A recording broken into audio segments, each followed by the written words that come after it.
परं तत्त्वाय नारायणाय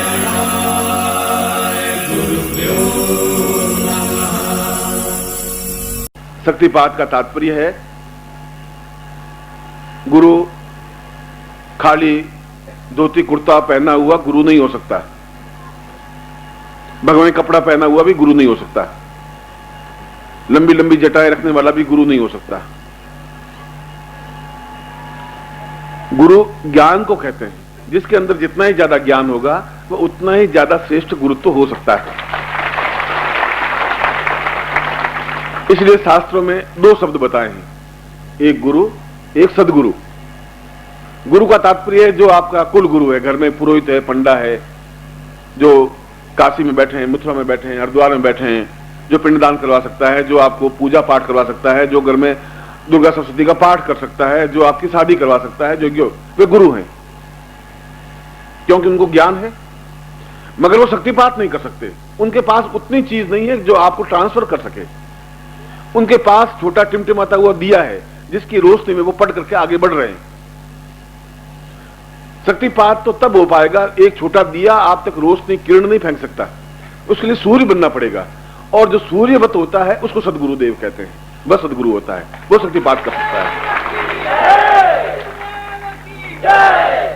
वह वैसी ही बात हुई कि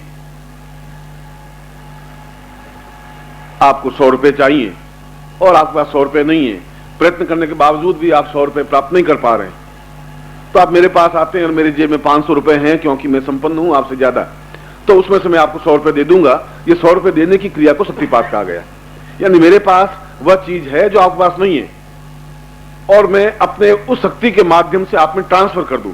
आपका काम होना चाहिए क्योंकि आपको 100 रुपए चाहिए। उदाहरण देकर समझा रहा हूं, 100 रुपए का उदाहरण दिया है। आपकी रोग निवृत्ति नहीं हो रही है, मेरे पास उस प्रकार की एक शक्ति है जिसके माध्यम से उस रोग को समाप्त कर सकूं। उसको आपको संजीवनी दीक्षा कहा जाता है, आरोग्य दीक्षा कहा जाता है, या रोग निवृत्ति दीक्षा कहा जाता है। शक्तिपात का तात्पर्य है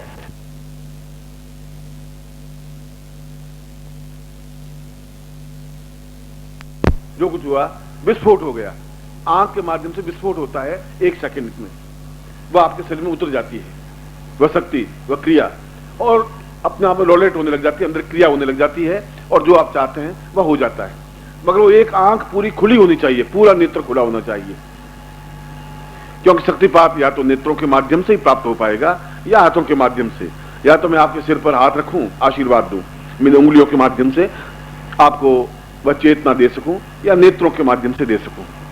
इसलिए वे उस समय प्रबुद्ध हों, मन में एकदम से पूर्ण भाव हो ग्रहण करने का, मैं दूं उसको प्राप्त कर सके। और फिर शक्तिपात कोई मदारी का खेल नहीं है कि मैं शक्तिपात करूं और आप वो उड़ने लग जाएं, ऐसा नहीं हो सकता, संभव नहीं है।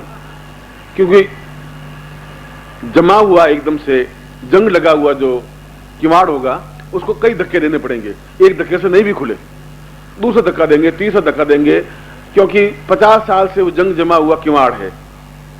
हो सकता है चौथे 5वें धक्के से किवाड़ खुल जाए आपके शरीर के, हृदय के, और आपके अंदर भी वह चेतना पैदा हो जाए जो कुछ मैं चाहता हूं, और वैसा हो सकता है। या जोरों से धक्का दूं, एक बार में किवाड़ खुले और काम स्फोट, दोनों में से कोई क्रिया होगी। ऐसा ही मैं इन 9 दिनों में, 7 दिनों में आपके साथ करूंगा। अभी तो केवल एक दिया दीक्षा। सभी आप सीधे बैठ जाएं।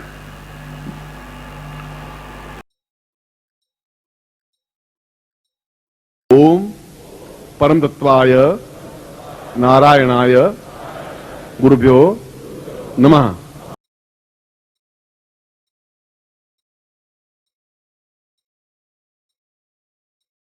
ओम ह्रीं मम प्राण देह रोम प्रतिरोम चैतन्य जाग्रय ह्रीं ओम नमः।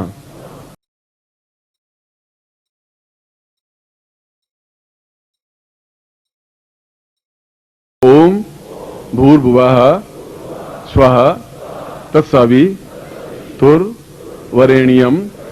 भर्गो देवस्य धीमहि धियो यो नः प्रचोदयात्।